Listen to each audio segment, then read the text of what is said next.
Hello, and this one is about electronic stuff. So we'll be looking at phones and machine and plugs, and yes, enjoy. This is probably quite a common thing for most households. The good old Nokias. And yeah, Nokia. Good old Sony Ericsson. Cameras. My first ever phone was a Philips phone. Samsung, more Nokia. Basically, we were a Nokia family from the looks of it. Fake iPod Shuffle. We've all kept these. I don't really know why we've kept them. I think it's memory purposes and how they were all cute. But some people throw them in the bin. And I've just gone online and realised, actually no, you can recycle them. So we are going to recycle them, as well as this whole bag of cables. So I'm going to take them to a recycling place and see what they say about these. Oh, today I am going to answer a very typical question and myth, actually, that quite a lot of people think about when it comes to plug sockets. So I've done some research, and it turns out that when your plug is like this, you are not using any electricity, because even though this is turned on, even if it's turned off, it's not, obviously it's not using anything, but the whole thing is a circuit inside, and if there is nothing in it, then it doesn't complete the circuit, therefore no electricity is going about. So this is not doing anything. However, if for example I put this plug in here, even though, I found this very odd, even though this is plugged into this one, this was turned on, apparently it's still using electricity. It's not going to work. It might even. No, see, it's not going to work. Nothing's working. Apparently that is working. And obviously if you turn that one on, then it's completely turned on and you can use it. And this is the main one I want to talk about, is that when you are using it like this, it is using electricity, even without it being turned on, because the circuit is all joined. Electricity is going down the line and up into the lamp. Therefore, that is now using electricity, even though it's not turned on. So the whole point of this is, please get into the habit of turning things off.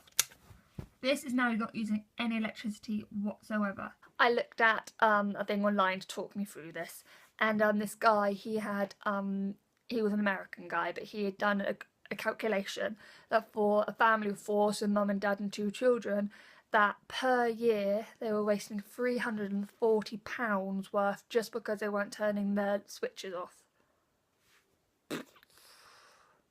That's crazy, right? Crazy. And it's for every little thing. Like, for example, okay, I am charging my lovely laptop here. What most people do, even I do, that's it. It's charged, it's done, super, not using electricity. Wrong! This line is still live, therefore it's still using electricity, so you need to turn it off at the wall. But the best bit of advice is, and you might actually have noticed this before, that instead of taking it off from here first, turn it off from the wall first, and you'll see I've turned it off. It's only a little while after it actually turned off. The electricity is still in the line. And so that is my biggest bit of advice. You turn it off from the wall, then remove it, because now there is no electricity. You've not wasted any of the electricity in that line. And some of you might have noticed this already before. Have you ever plugged your phone into your charger and it's gone boom, like it's charging, even though it's not plugged into the wall? That's because of the electricity left in it. Okay, so this is plugged into the wall. It's turned off at the wall, but I'm gonna hopefully it might not work. But actually, I need to. Oh, never mind. See? It said it was charging for that second of a time, that second, but it's physically not attached to electricity. It's just electricity in the line. I've just saved some pennies by reusing my electricity. So yeah, that's my main tip. And it's alright if you want to still turn off them even if they're not plugged into anything, but I think it's a more of an OCD thing, which I am guilty of, rather than it's not actually wasting electricity. And just to show you that it isn't that this is just does anything. Oh look, it's not doing anything. Which means, yeah, I used up the electricity and it's not just stimulated by this. Mother is talking again. Gotta love her. You've got to love electricity saving. Yes. I am outside in my porch. Why am I at my porch? Because the evil machine that I'm going to be talking about is behind me. And which of these is the evil machine? Yes, it's the tumble dryer. Bad, bad tumble dryer. And let's tell you why. Got my handy notes to help me, but basically I hate the tumble dryer. I think it's an awful invention. Yes, it's very, very quick at drying your clothes, but wait until you hear all this. So uses loads and loads of energy. So for example, one load, I found this really good statistics. I'll do the link at the bottom in the description so you can have a look yourself. And the tumble dryer uses 2,400 watts, in total, which doesn't really sound, I don't really know, that sounds like a lot, like 1,000, 2,000 sounds quite a lot, but it's compared to a washing machine, which you think would be the same, only uses up 700. So the tumble dryer uses 3 times more energy than the washing machine, and the washing machine does the main job, so it doesn't really make any sense. It's so expensive. Apparently, your tumble dryer will cost you £85.80 per year. What the hell? Like, that's just for drying clothes. Drying clothes. Like, you can do that outside. You can see behind me, hopefully. You can see my hanging line. You can do it out there for free. And you can hang it up on the radiators, you can hang it up on an air for free. Why are we spending £85? And makes no sense to me. Environmentally, also not very good. Oh, my arm is hurting. Environmentally, it's crap. Apparently, if you use it just 3 times, it will produce 160 kilograms of carbon emissions a year. Which, in my head, I was like, what the hell does that mean? And so I looked it up, and apparently 1 kilogram of carbon dioxide is the equivalent of filling up 100 party balloons.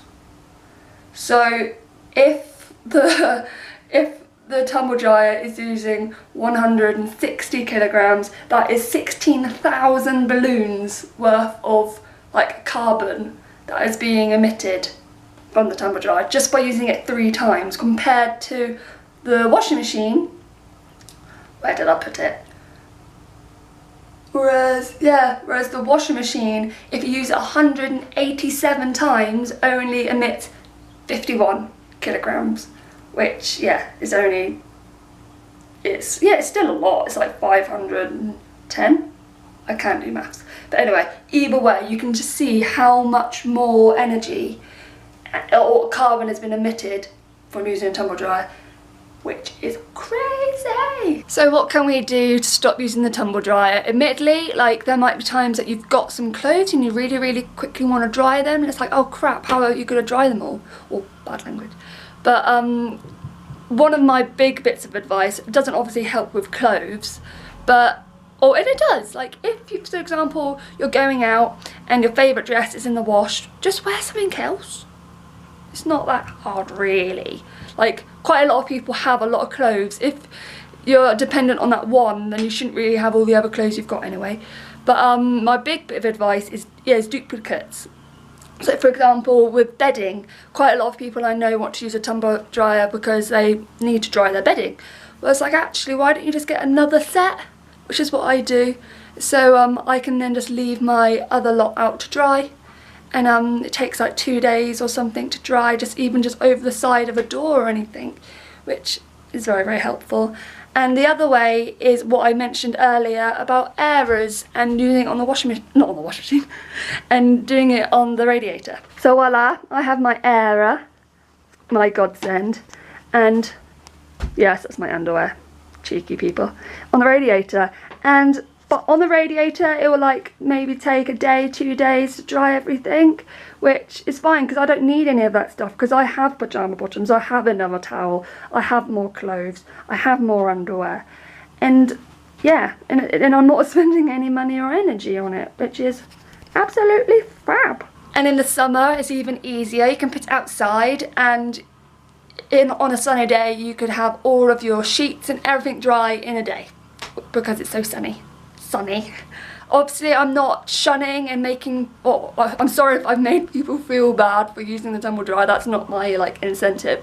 It's just to let you know actually the consequences of what you're doing by using a tumble dryer. Like, my family have never used them, so it was quite a sort of alien thing to me. But then I've moved to this house and found, and we've got one, and then realised actually how energy and money guzzling they are. But yeah, so if you are a regular tumble dryer user, like, yeah, just bear in mind actually what's going on. Like, I'm not saying, again, with everything I've always talked about, you don't have to do it, you don't have to take my advice, but maybe just instead of using it like for all your washing, put some of it out to dry, and stuff that you do need, say clothes, if you want that one dress or something, put it in with like a load of other stuff. Don't put in just single, because you now know how much energy and money is going into it. But hope I haven't scared you too much. But yeah, just think about it a little bit for me and the planet and stuff. Thank you.